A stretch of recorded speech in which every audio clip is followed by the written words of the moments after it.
성경 말씀 요한계시록 1장 1절에서 8절입니다. 예수 그리스도의 계시라. 이는 하나님이 그에게 주사 반드시 속히 일어날 일들을 그 종들에게 보이시려고 그의 천사를 그 종 요한에게 보내어 알게 하신 것이라. 요한은 하나님의 말씀과 예수 그리스도의 증거 곧 자기가 본 것을 다 증언하였느니라. 이 예언의 말씀을 읽는 자와 듣는 자와 그 가운데 기록한 것을 지키는 자는 복이 있나니 때가 가까움이라.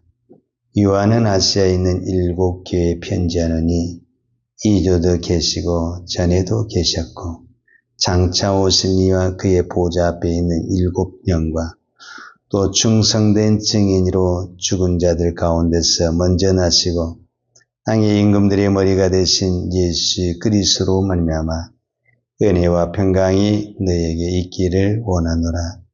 우리를 사랑하사 그의 피로 우리 죄에서 우리를 해방하시고 그의 아버지 하나님을 위하여 우리를 나라와 제사장으로 삼으신 그에게 영광과 능력이 세세토록 있기를 원하노라. 아멘.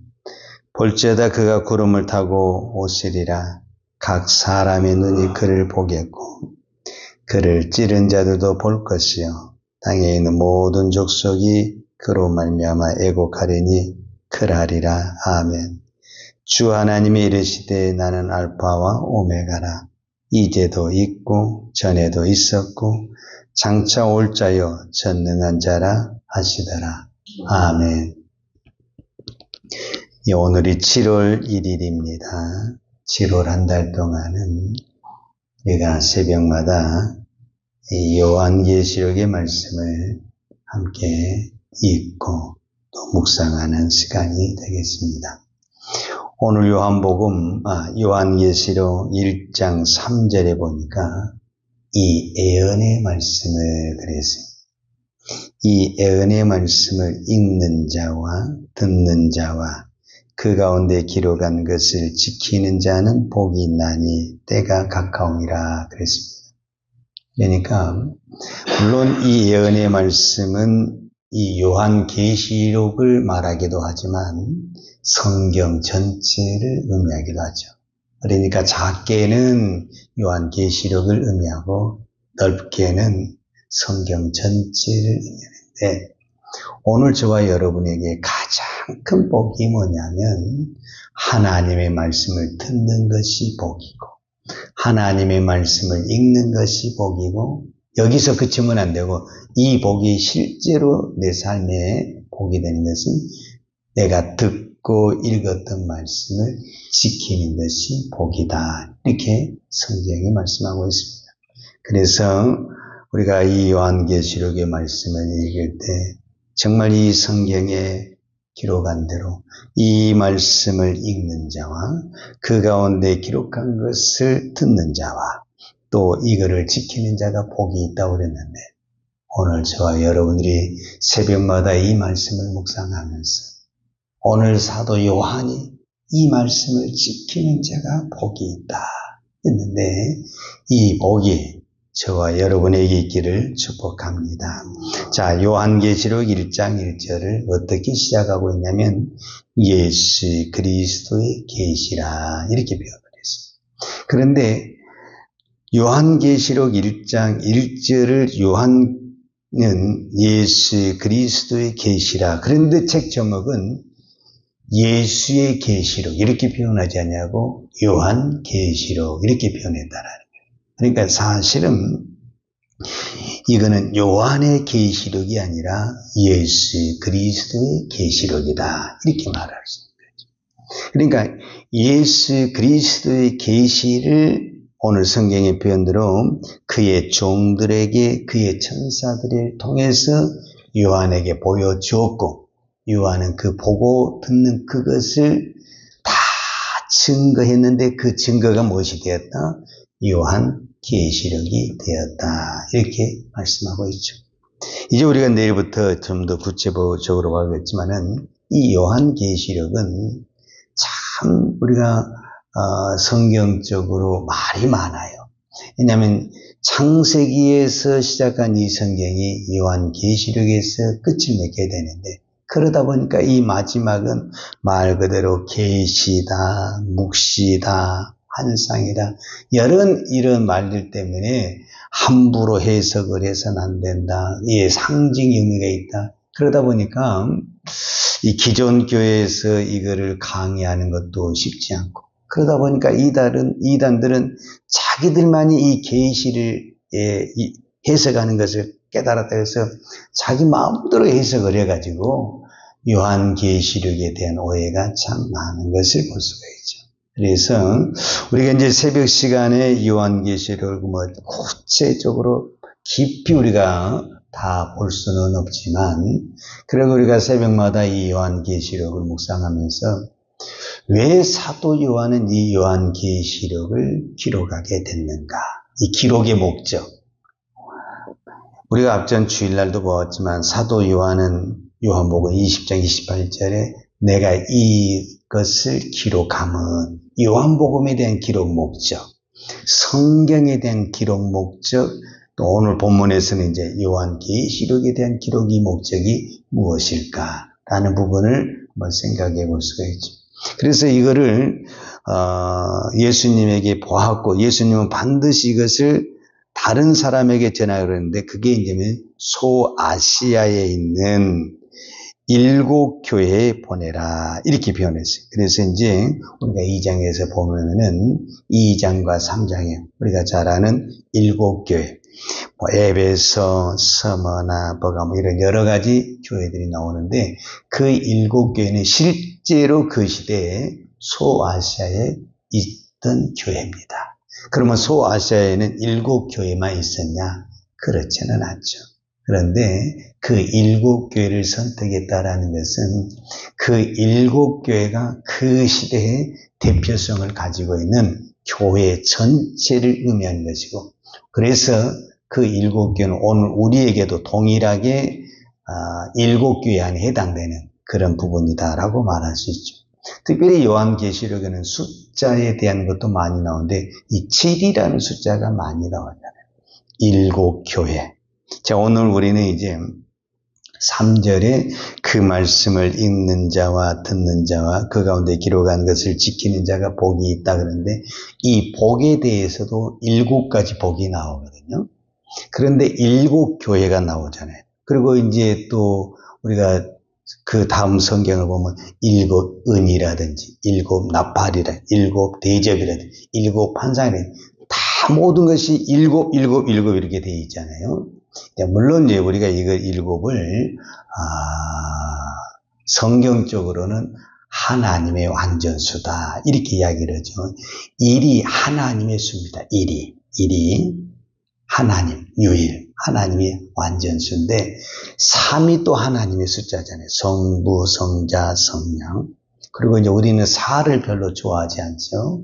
그런데 4는 유대인들에게서 동서남북 이렇게 해서 4를 사용하죠. 그래서 이 4에다가 하나님의 완전수 3을 더하게 되면 이게 7이 되고, 이 7이 이제 하나님의 완전수가 되죠. 그런데 이 7에서 하나가 빠져버리면 뭐가 되냐면은 6이 되는 거죠. 그래서 6은 유대인들에게 가장 안 좋은 숫자죠. 그래서 또 실제적으로 요한계시록은 666이라는 숫자가 나오죠. 그래서 666에 대해서 여러 이야기가 있지만, 그 666은 교회를, 믿는 자를 핍박하는 하나의 숫자다, 이렇게 우리가 이해하시면 되겠습니다. 자, 오늘 우리가 이제 이 사도 요한이 요한계시록을 기록한 목적을 우리가 잠시 살펴보면은, 이때 당시 이 유대인들, 특히 이제 로마에 아주 핍박하는 2 황제가 있는데, 이 2 황제를 여러분들이 좀 기억을 할 필요가 있어요. AD 64년경에 가장 유명했던 네로 황제죠. 네로 황제. 우리가 잘 아는 이 네로 황제는 아주 좀 다혈질적이고 아주 폭군이죠. 그래서 막 한 도시를 막 불살라버리는 아주 그냥 무서운 사람이죠. 실제로 자기가 한 도시를 불살라버렸어요. 그러니까 막 군중이, 백성이 막 일어난 거예요. 이제 이게 무섭잖아요. 군중이 일어나고 백성, 폭동이 일어나게 되는 거예요. 그래서 이거를 어떻게 피해갈까 하다가 자기가 불을 질렀는데 이 불을 자기가 지른 것이 아니라 우리로 말하자면 그리스도인, 기독교인들이 불을 질렀다. 그래서 이제 그 폭동이 네로 황제에게로 하려던 그 폭동이 이제 그리스도인, 기독교인들 가면서 무차별하게 그리스도인들이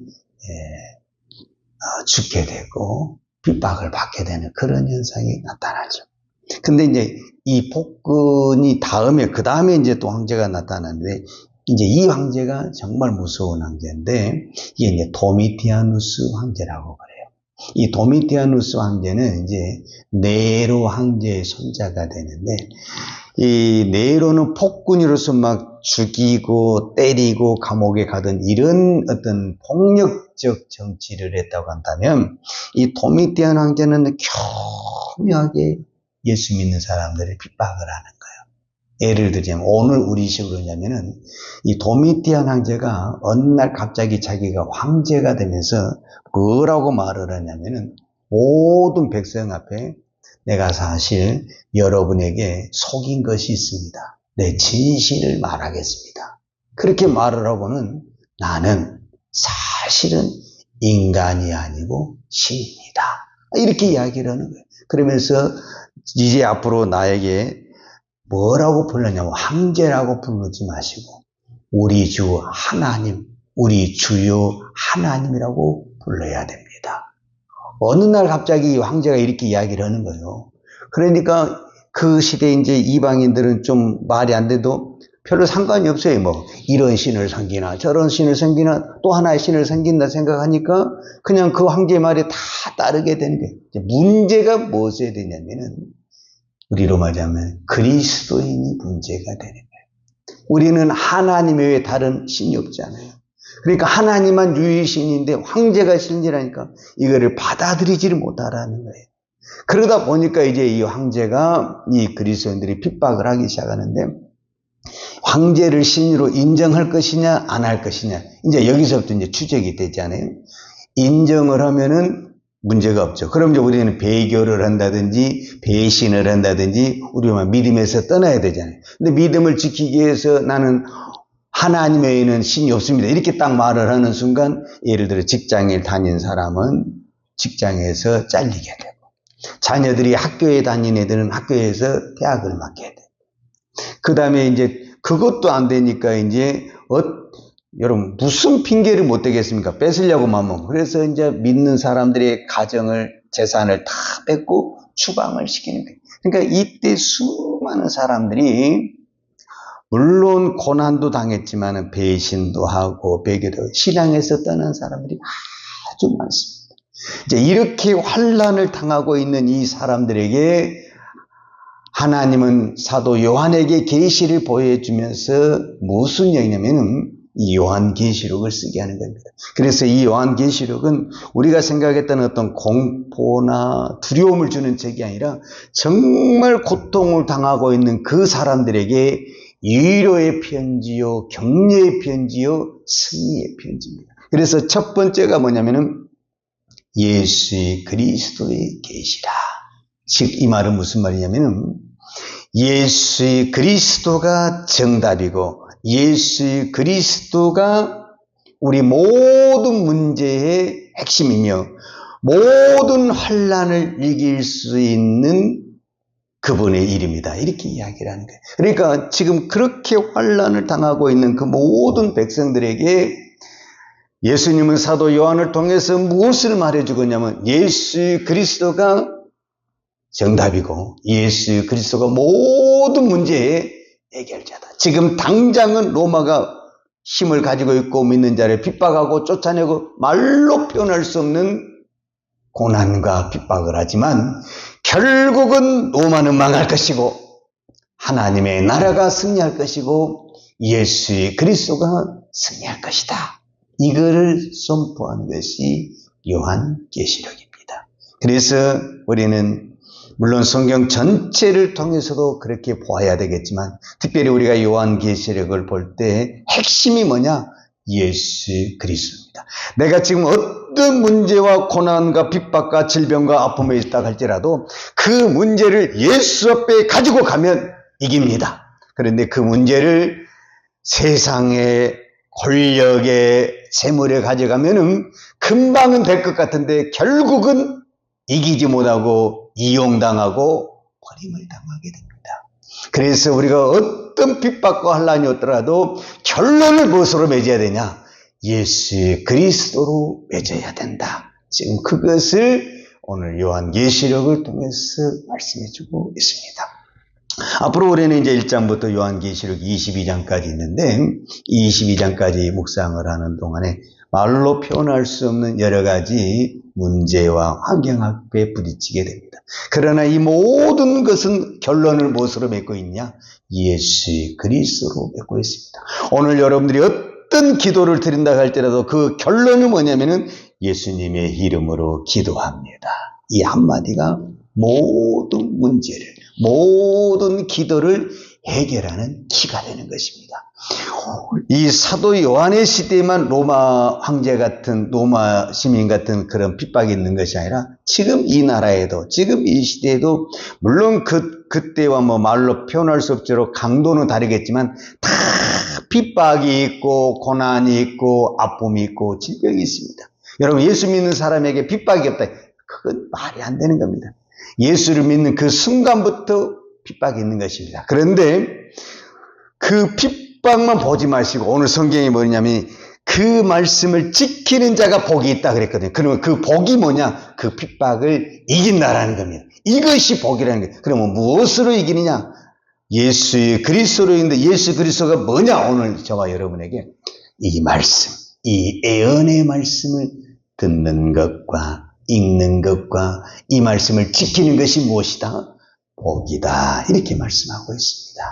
그래서 저와 여러분에게도 분명히 다 고민이 있고 아픔이 있고 질병이 있고 여러 가지 문제가 있지만 오늘 또 미련하지만은 어리석은 것 같지만 이 말씀을 붙들고 기도하고 이 말씀을 붙들고 순종하고 믿음으로 행할 때 이것이 진정한 복이 되고 승리가 될 줄로 믿습니다. 기도하겠습니다. 하나님 아버지 감사합니다. 오늘 우리가 이 요한계시록의 말씀을 묵상한 것처럼 이 예언의 말씀을 읽는 자와 듣는 자와 그 가운데 기록한 것을 지키는 자가 복이 있나니 우리는 이 성경의 말씀을 믿습니다. 오늘 또 우리가 이 새벽에 하나님의 말씀을 읽을 수 있는 복을 주시니 감사합니다. 하나님의 말씀을 들을 수 있는 복을 주시니 감사합니다.